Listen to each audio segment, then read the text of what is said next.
Well, the button has been pushed, and if I'm not mistaken, we are on YouTube Live. Greetings, YouTube. It's Thursday. It's 5 p.m. Eastern, 1:21. It's Palindrome Day. Is that what it is? 12121. I don't know. Thought I'd open with the classic of magic, the appearing cat trick. That's a little premature, Peanut. Here he is, live and in color, St. John Bosco, Jr. III, for your entertainment pleasure. Man, that was a little sudden. He's been wanting water for the last 5 minutes, but I've been holding off till the stream started to do the appearing cat trick, and he jumped the gun just a little bit. But yeah, we've had him on YouTube since he was a wee lad. When how's my audio? It's good. And who is it that said never work with live animals or children? Well, I've always been a rule breaker, so here we are. Here's the thing about Mr. Bosco here. He will do this as long as I let him. Literally. I mean, this could be our whole live stream. Would just be the cat drinking water. Why don't we do that? Let's just sit here and watch my cat consume liquids. That would make an excellent non-event. All right, Peanut. All right. You'll get the rest later. I'm going to ask you to go now, okay? Go on. Daddy's got to do magic. Thank you, sir. You go through the archives, you'll see some footage of Mr. St. John Bosco, Jr. III, PhD, doing some card tricks with cats. He's been on recent TikToks. And I'm just checking with the live. We have people viewing, so this is now an officially live magic show. Welcome to another episode of, I'm calling it Conjuring. That's because I just have no better title. So Conjuring Live with Doug Conn. As they always say, you start a show off with a bang. I'm going to do that with a classic of magic. We're doing parlor tricks today. I should mention that's a loose theme. Here's the plan, by the way. I'm going to do like a loose 10 or 15 minutes of tricking. We're going to open up the forums, chat some with the people, and have some fun. But, well, I'll talk about what we'll talk about after the introductory illusion. Here it is. For your entertainment pleasure, the legendary linking ring mystery. I should mention, when I talk like that, it is dramatic emphasis. So if you could ooh and ah at home, take a note to myself before we shot this. This can be deadly on the ears. Turning down the volume a little bit so I don't blast you out. So this thing is like a puzzle.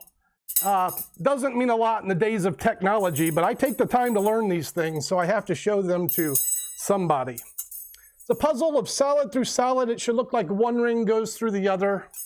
If you were here, you could feel them. If you were here, you could feel me. It's an extra charge event, but I can't do that. They don't let me do it anymore, that part. I digress. This is, where are we going, Conn? It's the illusion of sound that fools the ears when I bang the rings together. That convinces the eyes it's a sound thing, that one ring looks like it passes right through the other one. They're not linked. It just looks like they are. It's an illusion best viewed from the front. If I turn to the side, you can see they're not really. It's just the rhythm of the rings that creates the auditory enhanced illusion. Sometimes magic takes brute force. Or maybe that's an illusion. Maybe they're not linked at all. All right, so once you know that, you can do all kinds of things. Here's one more. The neighbors love this trick. The joys of performing in a confined environment for the Black Mirror. Welcome to the 21st century. Snap the fingers, they melt right apart, like a ghost through a wall. So yeah, it's the sound. When I drop one, when you hear the sound, you can tell they're linked. If it wasn't for the sound, you could tell they were never linked at all. Is there any questions on that? The linking rings we call them the mystery of the silver rings. Be politically correct. Move right along. Wow, I feel like I got a workout in there. Note to self. Rehearse your classics before the show. Look, I'm going to say hi to the chat. Hello, chat. How is everyone? Happy you caught the stream. I'm glad you're here.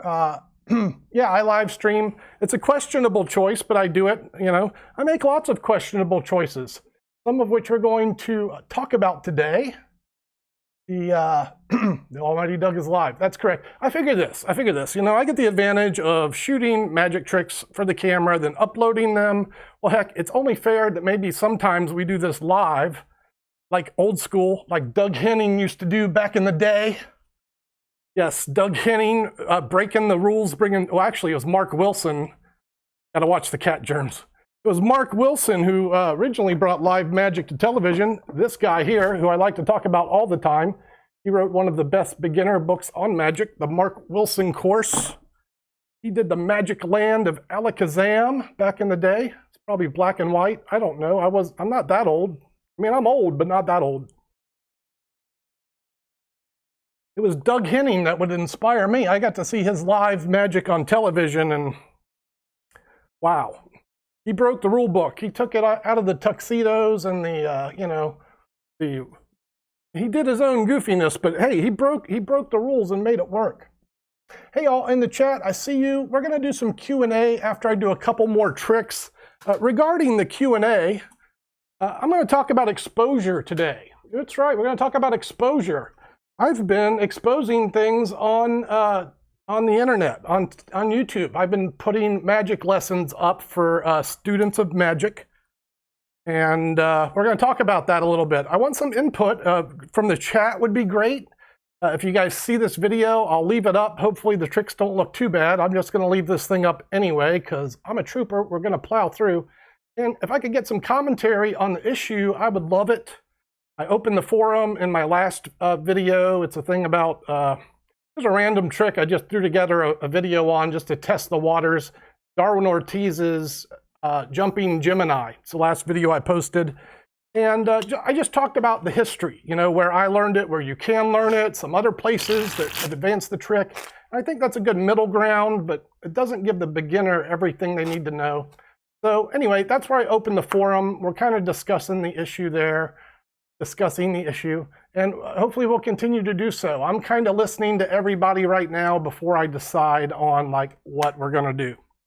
But what we're going to do now, before we talk about exposure further, is welcome our lovely assistant. Always a bad idea. Look at the exposure on this. It's horrible. Checking the chat. You know, hope you're being good, chat. I'm not looking at you. I'm trusting you to be good. While I do this card thing. Let me check in first. It's probably not, but hey Siri, tell us a joke. I could tell you the one about the broken pencil, but never mind. It's pointless. That's where we set the bar. It's a slow start. It moves to a grinding halt, and then we build up. We build up from there. So I've been pretending to mix the deck. You don't really want to mix the deck in this trick. It's more like a prediction. We'll get to that in a moment, but let's start here. Hey Siri, name a number between 1 and 3. A random number between 1 and 3. 2. So I'm going to deal 1. That's 2. Okay. So hey Siri, let's do a little more. Name a random number between 1 and 5. A random number between 1 and 5 is 1. 1. So there it is, 1. And maybe we can go way off the deep end. Hey Siri, name a number between 1 and 10. A random number between 1 and 10 is 8. 8. So that's 1, 2, 3, 4, 5. Off the top, 6, 7, 8. All right, so there we go. Hey Siri, thank you. You're welcome. She did a great job. It was actually just like we rehearsed. Clunky, but the trick's over. No, she said 2. That's a 2, so that's good. She says the 2, it's a 2. On a 1, that would be an ace. There's only one pip on the ace, and if we're going for an 8, that would be the one with all the 8 dots. So it's a skit. We worked this out before the show. Me and Siri, my lonely quarantine partner. It's more true than I like to think some days. Hey, so good, so good. Probably worth doing again. It's always fun the second time. That's what I hear. Okay, hey Siri, name a number between 1 and 3. This is the response I normally get. So hey Siri, Name a number between 1 and 3. A random number between 1 and 3. Okay, so we'll deal 1, 2 cards. Hey Siri, name a random number between 1 and 5. Hey Siri, name a random number between 1 and 5. A random number between 1 and 5 is 4. That's 1, that's 2, that's 3, that's 4, and there's about 30 left. Hey Siri, name a random number between 1 and 30. A random number between 1 and 30 is 9. 9. 1, 2, 3, 4, 5, 6, 7, 8, 9. Based on those equations, I'm going to cut the deck here. That's a little confusing to remember all those numbers. So here I just got a king. Over here we got another king. Over here we got another king. And heck, that's good enough for me. Hey Siri. Thanks. Did it again. Right back at ya. What? An original piece of card prestidigitation. Hope you enjoyed it. This is my version, actually my effect, Coincidice. I'm doing some plugs here. Do I have a plug? Yes, I do. Sometimes I sell things, folks. Trying to pay the bills. Got to mention the website, conjure.com. That trick is a version of Coincidice, which is on my Pinky Swear DVD. You know, I do these streams. Every time I do them, people are like, do a hard trick. Do your hardest trick. Well, you don't have to ask that now. I just did one of the harder tricks. This trick is, it relies on thinking on your feet, so you have to do math and think quickly. And then it also uses the pinky count and the pass for extra fun. So I'm going to do the cups and balls. But hey, if you want to learn it, or if you want to learn the techniques, the Pinky Swear DVD is available at conjure.com. As are some other things, beginners tricks, and howdy chat, howdy. I see you there. Again, give me like 2 more tricks. We're going to talk a little bit if you want to chat, if you got a question, if you have an opinion about exposure. Hey, if you've seen some of my teaching videos, I'd love to hear your input. Again, I'm going to be listening right after the performances. Speaking of exposure, and I'm staring over here, you know, I thought, wow, on these live shows, I have so many opportunities to share.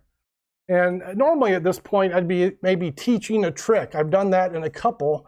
And I did teach this in a live that I had internet issues with, so I deleted it. I'm going to show you this trick, but I thought I'd tell you some good stuff that you could maybe check out, even if you're not a magician and you want to like absorb the art or enjoy it without like getting into the secrets. This is a book by Eileen McFalls. It's about Cellini, who was one of my mentors.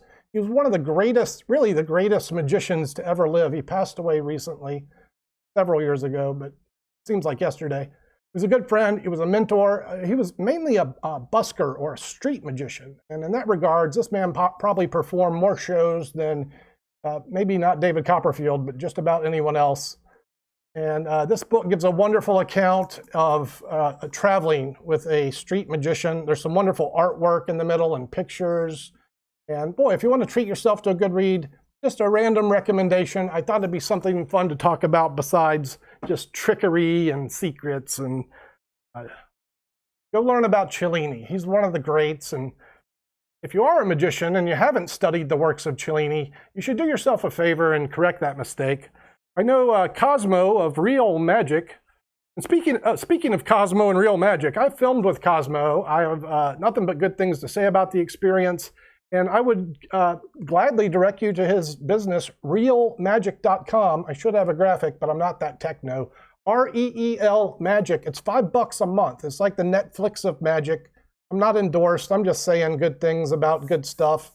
And like the ring routine, I barely got through at the beginning. That's explained on there. A flush brush is explained on there. If you're looking for a tutorial for that, that's on there. Check out Cosmo's Jam. What got me there? Oh, Cellini. Yeah. The Art of Street Performing is on there, which Cosmo cobbled together over the course of many years, and a lot of other great Cellini stuff is on there. My favorite Cellini thing is The Royal Touch. The book that's kind of hard to find, but man, it's a beautiful magic book. Maybe not the best grammar. It's irrelevant to me. The secrets are brilliant, worker material, and you get that artistic flavor that Cellini provides. Boy, Cellini would probably hate everything about what I'm doing right now, broadcasting to the internet, talking about secrets. And, on that note, we all beat our own drums, and I'm listening. I'm beating the drum and listening. So I'm trying to make everyone a happy place. Let me take my blatant ad off, and we'll do the Stewart James mystery. Stewart James mystery. This is, by the way, directly out of the Mark Wilson course. When I decided to teach full magic, I decided that this book, the material within, maybe was a fair game. Maybe. It's a good beginner text. If you're interested in magic, it's a great place to learn. And I thought, wow, if we just stuck to that curriculum, some great magic would come out of it. So this is one of the earlier things. It's Stewart James ring, pin, and rope. So it's a rope. That's all it is. It could work with the shoelace. This is all impromptu, right? This is a big safety pin. I got that at a sewing shop. At the same sewing shop, I bought this ring. I don't know what it is, but it's a solid ring. You could use a finger ring. It doesn't matter. Then we need the Shroud of Mystery. That's the dramaticals. I'm going to leave the ends in view. I'm going to go underneath the Shroud of Mystery and attempt to pin. Yeah, that's right. I'm going to pin the ring right onto the middle of the rope. Yep, that's right, Mr. Conn. I'm going to pin it right into the middle. Trying to avoid injury and trying to leave the ends in view. I think I've done that. Let's see if we got it. Nope, missed it 100%. There it is, the opposite of magic. You're welcome. I didn't pin the damn pin. But what do we do? What do we do when that happens? Well, we continue on because there's no business like show business, and the show must go on. A note to the students of magic. This is what happens when you perform material that is not part of your regular repertoire. Things go bad. So practice, practice, practice, and I am not a role model. Here's the ring. There's the rope. There's the pin. That was really like the first time I've messed this up in I don't know, I've been doing this for the last 2 months. Like a self-working trick. Oddly enough, the self-working tricks are the ones I have the problems with. Strange, huh? Expert sleight of hand, passes, pinky counts, no problem. Self-working rope trick, I'll goof it up without question. There it is, we got there. Better late than never. Maybe better never at all, but yeah, that ring is pinned into the middle of the rope with that safety pin. If I take the pin off of the rope, you'll see that illusion is locked on. As I said, that ring is right in the middle. And hey, maybe the real reason I wanted to show this anyway is to inspire y'all to go look at the clip. I want some people to look at the tutorial, see how I'm explaining the material, and voice an opinion on if you think it's educational or if it's just blatant exposure. I probably could have just said that and not done this. I could have just said those words and not gimped my way through that thing. Hey Doug, did I miss anything? That's all relevant, bro. So yeah, I've done some magic. How long have I been practicing tricks? Since I was about 12. That's sleight of hand magic. I've been doing magic since I was a young child, 8 or 9. I'll show you the trick I started with, and then we'll talk some more. There's some amazing tricks. The card trick was exceptional. The rings I barely got through, but yeah, the card magic, it's pretty good stuff.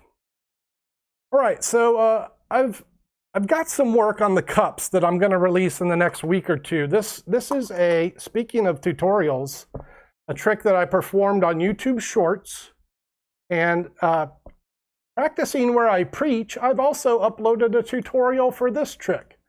And I do so because, well, I created the sequence and at least the finale. I think this has merit for beginners. It's based off of Jay Sankey work. I mentioned all that in the tutorial. Let me show you my beginner's cups and balls routine. This is a basic set of cups and balls. That one's on the floor now. You're probably wondering why I put that there. That's a classic line. Never mind. I shouldn't have said that line. All right. Yeah, sometimes, here's a good line for that. Sometimes we like to make the illusion of clumsiness to disarm the audience. I've got plenty of lines for being clumsy. How I ever got involved in the world of sleight of hand magic, that is the real mystery. If I can do it, you can do it, folks. If you're interested, you can do it. I digress to the magic. One of the oldest tricks in the book from ancient Egypt. It's true, the ancient Egyptians. In fact, these are authentic replicas of the hubcaps from King Tut's car. So you know it's authentic. No expense has been spared. Keep your eye on the ball, and we'll start where it's supposed to stay in there. We'll start where every trick starts. The ball appears out of nowhere, vanishes back into the cup, and then the yellow ball appears to pass through. It's a triple mystery. I digress. Let's see if we can do that again without exposing things. Ball number 2, boop, right through. Will, here's the real question. Will I be man enough to leave up this stream after it airs? Yes, I will. Watch number 3. Like a will-o'-the-wisp, the ball goes boop right through the cup. Now, you might have seen the extra one. I'm going to expose that in just a moment, but first let me try phase 3.2.1. This is where you put one ball under each of the cups. One ball under each of the cups. You can be sneaky about it, but you want to be sneaky after they're under there, and that's all 3 under the middle cup. 1, 2, 3. Now let's do this because I think you know it's only fair if I get rid of the extra ball. Yeah, the extra ball which I keep under the middle cup. Oh no, not that extra ball, the one you saw earlier, the big red one. Yes, deja vu, there it is. I use the big red one so that if I can make it vanish, it can appear to vanish and reappear under another cup. If you're going to do that, know that you need to keep a ball hidden under the red one. You want to keep an extra ball under the red one, you can use that. It's valuable. You can use it to make it appear like it goes underneath another cup. But if you're going to do that, you want to make sure to keep an extra ball under the red cup. So yeah, that's 1, that's 2, that's 3 red balls, that's 3 cups. And that's the mystery. You got to remember to keep that extra one under the red cup. That's the mystery of the cups and the balls. The basic beginner version. Doesn't fit. Woo! There we go. We got there. The show went on. Plowed through it, did some tricking. That is relatively easy, but you know, maybe not. The real thing I'm looking forward to, I ordered some things this week that are, I'm expecting them tomorrow. Oh, look, we got applause and things are happening. I can read the chat now, so I don't have to just worry about doing the tricks now. I don't have to worry about the tricks or the internet connection or if the audio's right or how's the lighting. Is my microphone still in? You know, am I going to fall off the stool? Is the cat going to jump up? Who knows what can happen? I'm going to move you guys a little bit closer to my noggin, or actually, here's what I'm going to do. I'm going to come in close to you. How did Carter beat the devil? It looks like with 4 of a kind. So, 4 aces. 4 aces. So, as always, goal number 1, and this has been my mantra. Thank you for the kind words, everyone. I appreciate it. I see you guys saying it, and I've had a couple of lives. Sometimes the chat stays on, sometimes it stays off.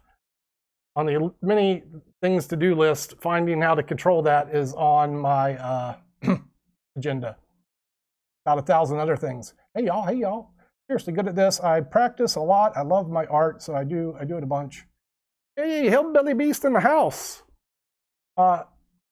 Thank you. I'm glad you enjoy the live. You know, I think this is the way magic is meant to be shared live, at least in performance form. You know, submitting shorts or 1-minute clips is a good time. I really enjoy that format and have a lot of material to share, so it's a great way for me to do other jam. But I always think like magic should be live. Drew's in the house. What's happening, Drew? I don't know. I missed you. You're blue. Oh, you're in moderator mode. You're still in moderator. That's good. Good, because I didn't have one of those. Never get bored with your tricks. Well, give me some time. Eventually, I'll get down to the C and D material. And now, here's what I'm looking forward to. I have submitted quite a lot of magic over the last 7, 8 months. I don't know how long I've been doing this. 9 months now. I don't know. Every day seems the same. It's like Groundhog's Day in Magic World for me. But yeah, eventually I'm going to run out of like A or B material, and then I'm going to have to start creating things. I do some of that now, but man, I do like having a challenge to create some magic. And like I was talking about the cups, I got stuff coming in tomorrow. I got a new book coming in I'm looking to get into, Scott Robinson's Pure Imagination. I'm happy to have that coming in. And woohoo. So yeah, let me reiterate some of the words about exposure. Those of you that have seen my efforts online, I've done a couple of things. I've tried to keep them different. Let me succinctly explain what I'm trying to do. I'm trying to do three things, okay? I'm trying to give some magic history to go with some of the effects. So I've done a couple of history lessons. I've done one where I probably did give away too much. I've done one where I think I kind of hit the sweet spot. The Alex Elmsley one on the Elmsley count is pretty good. The idea is to give a student a showcase of what can be done with a technique and where it comes from and some of the resources. So I don't think that is too much of an issue, but the other thing I've done, 2 of 3, is do some teaching of basic beginner's techniques or beginner's magic. As I mentioned in the stream, I've been kind of using the Mark Wilson course as kind of a guidelines or a base book. I think this is a good reference for the beginner. I've talked enough about it in this stream and over and over.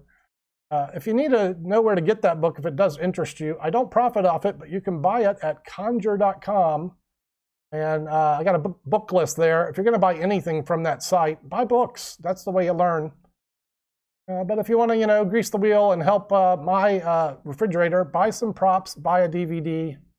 I got some new stuff I'm expecting in tomorrow, so we'll be adding some material to the site as well. And I do the 4 coin trick. I wouldn't mind doing that trick every single stream. It's just my favorite trick. It's one of the tricks I just spoke about where magicians have implied that I spoke too much. Here we go. Unsolicited Testimonial. Mark Wilson course is indeed probably the best starter book. Yes, it is. Do the Tassle trick. That's actually a good suggestion. Hey, I thought about doing this. Here's why. Let me explain. I'll do this trick, sure. I'll do part of it. I don't have the finish set up. This will probably go as well as everything else did. Hey, mister, what's under the table? What I really want this stream to be is 2 or maybe 3 cameras. Majority of my work is close-up sleight of hand. I want a close-up on the hands with the cards and the coins, right? This is not the best angle for that kind of thing. So, yeah, stay tuned. I'm going to get a second camera. I'm going to upgrade everything as we go. So I'm still working with just like a Logitech. I had my iPhone as a second camera. That's not happening because internet issues. So yeah, these are, if you didn't hear before, these are the Tassle sticks. That's what they are, the Tassle sticks. You're probably wondering why they're called the Tassle sticks. Well, it's because there's 2. There's 2 of them. If there was just one, it'd be a Tassle stick. Because it's comedy and magic. If you don't find it funny, it might be a trick. It's a joy. It's a joy performing this material and not having to get it done in under a minute, like on the TikToks or on the YouTube Shorts. This is a nice comedy piece that sometimes this is the whole show. I just do this until someone says, "Hey, they're connected in the back." And when they say they're connected in the back, you say, "Nope, I checked. There's nothing back there. I looked. It's clean." Yeah, we could do it this way. Here, I'll crisscross the sticks. The tissel goes down, the tassel goes up, down goes the tassel, and up goes the tissel. That's the tassel stick trick.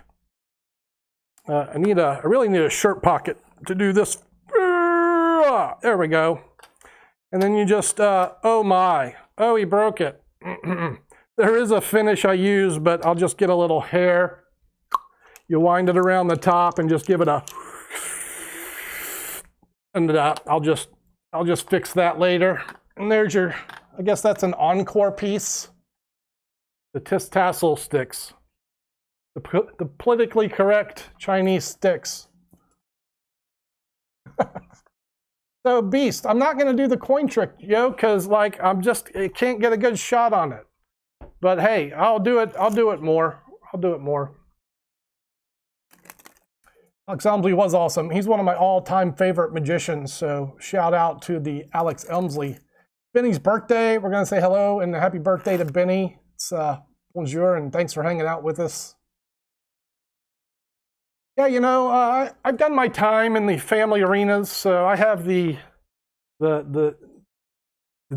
dubious dominoes, the Chinese sticks, the Rocky Raccoons. I have my family fare for when those are the shows that pay the rent or bills, you know.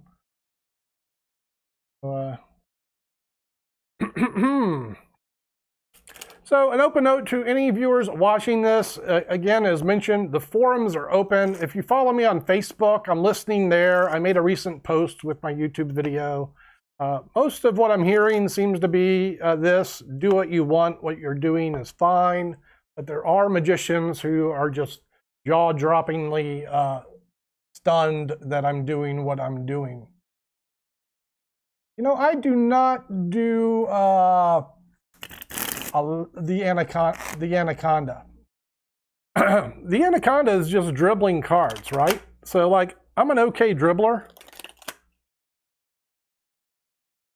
but I've never learned to do the, you know, that monster dribble. Here's what I learned. When I learned this, I figure I do this one. It's pretty close. A little sloppy. This is the waterfall flourish. And for the waterfall flourish, it's kind of related to springing the cards. You're going to put a big bend and get some air in between those cards to kind of space them out. Kind of hard to get a good grip here, but it's kind of violent, actually. It's something like that. And then you release the cards off the fingertips one at a time. So there's something you could learn. Not a lot of people do the old waterfall. It looks horrible on this camera. Probably because I'm doing it bad.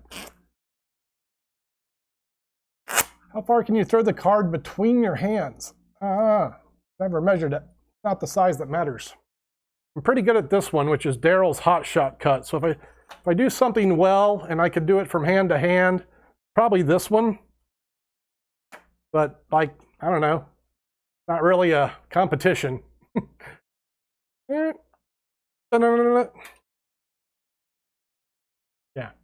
Usually I'm in this area. Because, you know, if you get this far into it, people are pretty happy anyway. Talk to us about stacked decks. Stacked decks. Wow, that's a rabbit hole. Maybe, like, what am I going to talk about? Yeah, I guess the first thing is learn the size Stebbins stack. That's probably the most accessible stack. In fact, I still got that thing up on Conjure.com.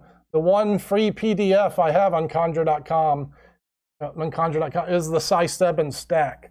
It's accessible. It's public domain. And there's 7 or 8 strong effects that you can do with that stack. The logical step from that is memorize deck work. And that's just the deep end. So I'll tell you, you know, you want to talk stacks. Hey, Card Destroy, what's up, brother? This, which I mentioned earlier, this, the last segment on here is called Work on the Open Index. And the idea is this: if you can learn to pinky count deeply, like 13 cards, and I'll show you what that looks like. 1, 2, 3, 4, 5, 6, 7, 8, 9, 10, 11, 13. If you can learn to count 13 cards, now a memorized deck is an open index in your hand. You can work with it from the face or the top. And if you keep a crimp at 26, then one cut brings that. And so now you never have to count more than 13 cards. So learning to count, pinky count 13, and maybe you add a pass in there, you know, so you learn to pinky count and pass. Now you can put any card you want at any position. There's the invaluable stack information. Having control of every card in the deck at your disposal. Hey, name a card in my palm. So there's some words on working a stack. I learned the Aronson stack, and most people lean towards the Tamariz mnemonic. There's lots of good stack work out there. migrated from TikTok to YouTube. Welcome to the magic party. Throwing a little more special sauce into the mix over here. This is where I get in trouble for exposing magic. But take note, on TikTok, I have never exposed a magic trick, not one time. And here's the thing, on TikTok, when you produce content, it's placed in front of the public eye with no regard to who's watching it. So like if I do an exposure, there's no telling who will see it. On the YouTube platform, generally, like 99% of the time, the information is going to be, searched by the student or discovered by the student who's interested in the topic. If you're teaching and not just exposing techniques, which, I love magic and I wouldn't do anything to harm it. I really teach with sincere motives, making better magicians. That's all I want to do, make better magicians. How am I doing? How you doing, Doug? I'm stressed these days. Stressed. Because I'm not just going to say I'm going to do whatever I want. I'm going to say I'm listening, and then I'll do whatever I want. Good double lifts. We've had a couple questions about double lifts. Did I really get you into magic books? Card Destroy? I've heard that from a few people. I love that, I hear that from people. How come what I be doing is bad if people are getting magic books? Ooh. Okay, one small bit of exposure. How do you change a card you have in your hand? We're going to Drew's chatting about the books I throw out. Yeah, if you keep up with my recommendations, you'll die poor. Like me. I have no money, but I have a lot of magic books I've read. Okay, double lift. Advice number 1. What were we just talking about? Oh, the pinky count. Releasing the cards off the tip of your pinky one at a time.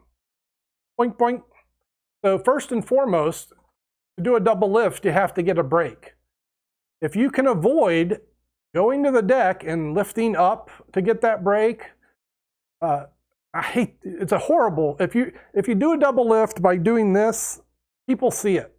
They will see you lift up and they know you're doing something. So you're telegraphing your techniques. If you could do that get ready with one hand while the other hand is misdirecting, now you got a thing going for you. So now instead of having to do this, pinky count is going to get a set, right? That was 3, but here I am. So practice, I would say practice 4. Practice pinky counting 4 cards. And then you'll get really good at 2, and that will help your double lift. The technique that I use more often than any is Di Vernon's technique. It emulates kind of a natural push-off.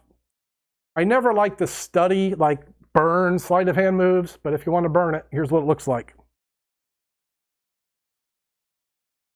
Okay, this was taught in, I think, Stars of Magic, maybe the Di Vernon Book of Magic. One of those 2 places, Stars of Magic or the Di Vernon Book of Magic. Both of those are worth having. The second and third fingers kind of close to the pinky. The thumb applies a little pressure, and as the fingers open up, the double kind of rides to the side. And the goal here is to emulate a push-off of the top card. Of course, that's in one action as the hands come together and the right hand receives the card. Turn the double, and here's what I suggest. So when you turn the double over, out jog the double off the face of the deck. This allows your forefinger to pull down on the out jog card and to reestablish the break. And then you're in position to execute another push off. So sorry for not watching the chat, but there it is again. Di Vernon push off. Forefinger pulls down, you reestablish the break, and that's how you can change a card in your hand. It's fine to just do this. Okay? There is nothing wrong with that. What you need with any technique you use, or this one, boop. With any technique you use, you need motivation. You need to know what's the action before and what's the action after. Like there's some tricks, if I'm doing a triple, I might use this lift. This is a Richard Kaufman lift. It's a flourish triple. But that's not going to work in all positions. Only certain moments would I use that move. Certain moments, it's acceptable just to grab them by the top and display them. But then you're going to want a good reason to put the cards down before you deal that top card to the tables. Learn the pinky count and learn your actions before and after the double lift. And then the double lift itself won't matter as much. And that's the real secret. There we go. Any tips on how to do good misdirection? Yes, talk to your audience, always. I'm going to do a lesson on that next Monday, I think, in lieu of teaching a magic trick, and I was going to do this anyway, and no better time to start than the present. I'm going to teach things that you need to know about magic beyond doing the secrets. So next week's lesson will be the first lesson. One of the first lessons that I was taught by a professional, and I'm going to share it with you. And it's really the secret to all misdirection, and that is, the real secret is you're in control the whole time. It's not misdirection, it's direction. That's the real secret. You're directing the attention constantly. Constantly. Hard Finesse 2. Did you get that? Oh man. That is a deep book, Card Finesse 2. Rubinstein's Coin Magic. Wow, I haven't got that one. You're ahead of me, man. I haven't got the Rubinstein book yet. I know. I'm behind on some things. You ever use digital cards? I do. Yeah, I have some apps. I turned off my phone, so when I did the Siri trick, it wouldn't pop in. But yeah, I use some of the apps. Siri 11's Rising card. Card Destroy, you have a unique request. Show us the snap deal. You know what? I'm going to talk a little bit about a technique that I never see anyone use, but I always thought that this was a better way to do it. And this is a Roger Crosswaithe. The snap deal is a Leonard Green technique. I'm not going to really talk about that because I don't do it and know it, but Roger Crosswaithe had a great version where he would use it's a longitudinal palm. So he deals the card off, and see how you get that fresh, so instead of being like in a gambler's cop situation, which I don't do that one, you get to take the card off and then they kind of see it go to the table. This is, again, not part of my repertoire, but if you want to look up a cool version, look up the one in Roger's Thesaurus, Roger Crosswaithe. No one does that, and it's a great way to handle the laser deal.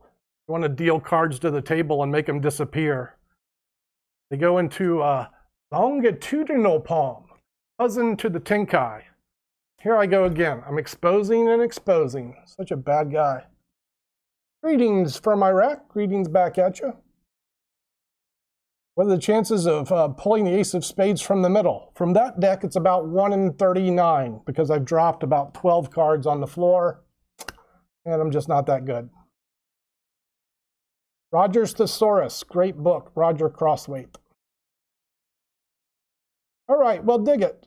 Here we are at 4:45. I thought a good half hour would be cool. I'm going to hang out a couple more minutes. If you have a question, we're going to get it in now. Pablo, I see you. Hey, what's up, man? Favorite book about card magic? The one I recommend always is the Giobi series, Card College. My all-time favorite magic books are the Elmsley books. Those are mostly card magic, the collected works of Alex Elmsley. I'm like staring at all the wonderful books I have. There's so many good ones, but I'm just going to say the Alex Elmsley books are some of my favorites.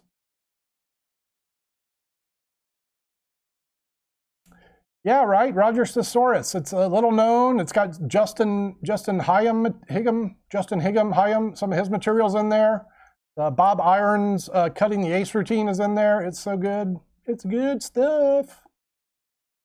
Not having the best day. I know that feeling. It's been my week.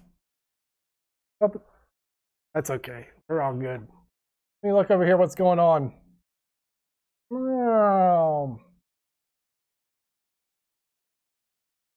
All right, YouTube's not maintaining enough video to make streaming. I don't know why it says that, but I'm a semi-noob. Working on a new camera. I'm working on new audio. We're going to get all this situation upgraded, and when I get it there, we're going to start having some magic guests and some other cool things. I've got lots of plans for this magic show, the magic stream.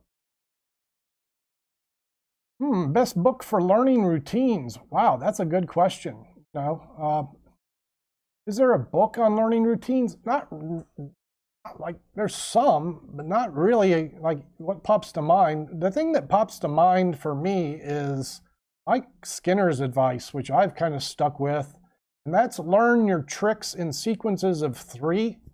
So whenever you learn a trick, try and think of what's going to go with it before and after, or whether it's going to be in the middle. Oh, Principia, I want that one too. So yeah, just think of things of 3. That will help. And then you'll remember those 3 things, because good things come in 3s.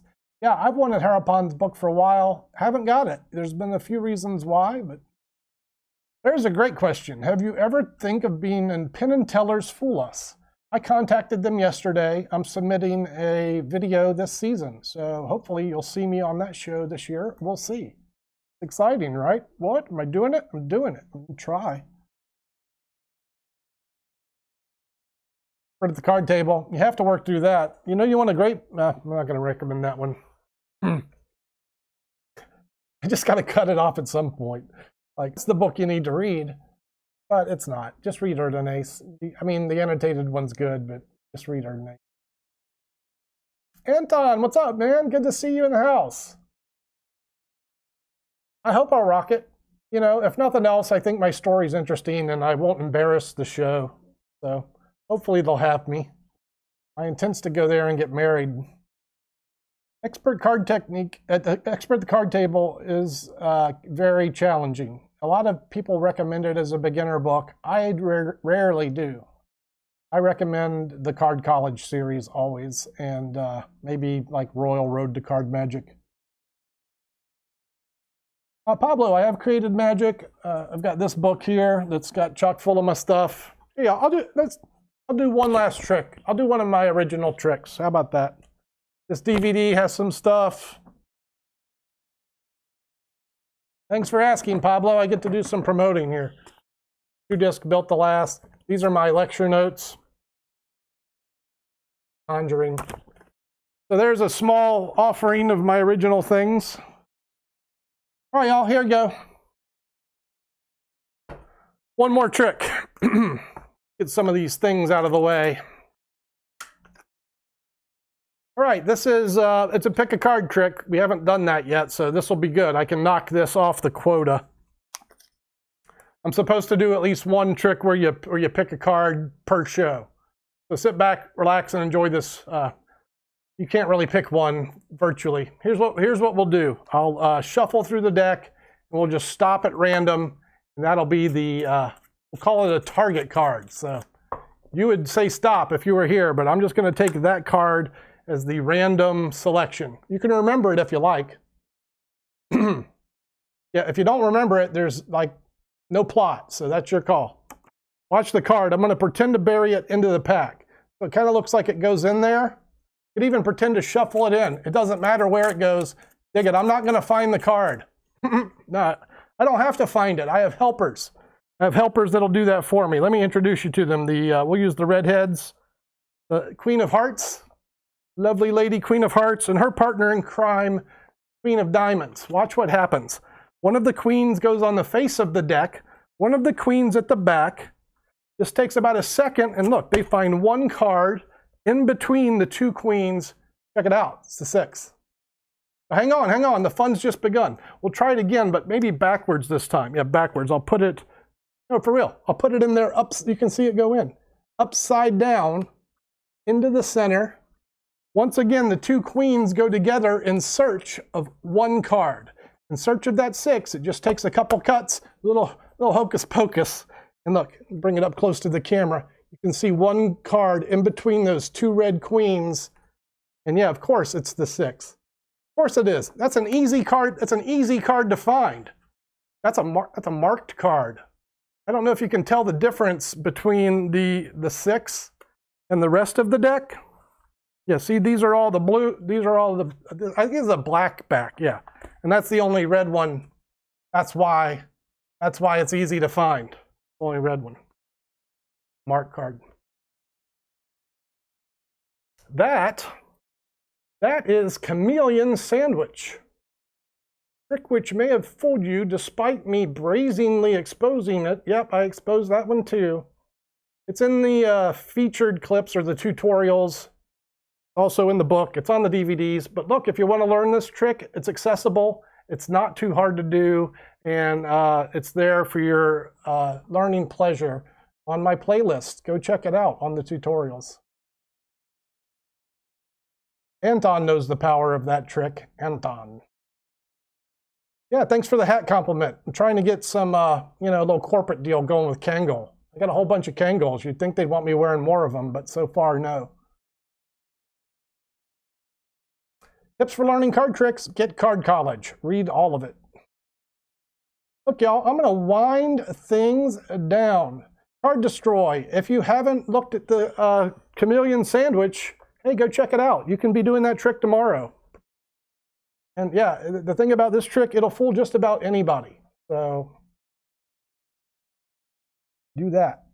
All right, y'all, I've said it a couple times and like I'm already over the overtime and now I'm starting to get the extra pen voice where I'm getting raspy. So I'm going to thank you as always for your kind attention. Thank you for your energy. I want to hear your thoughts on any exposure, good, bad, and different. If you like it, let me know. If you don't, let me know. And hey, I'm going to try and find another camera in this next week, and then we'll do some tighter close-up magic for next week's show. This is me winding down once again with thanks. And yeah, we're doing Fool Us. It's going to happen. All right, y'all. Ciao for now.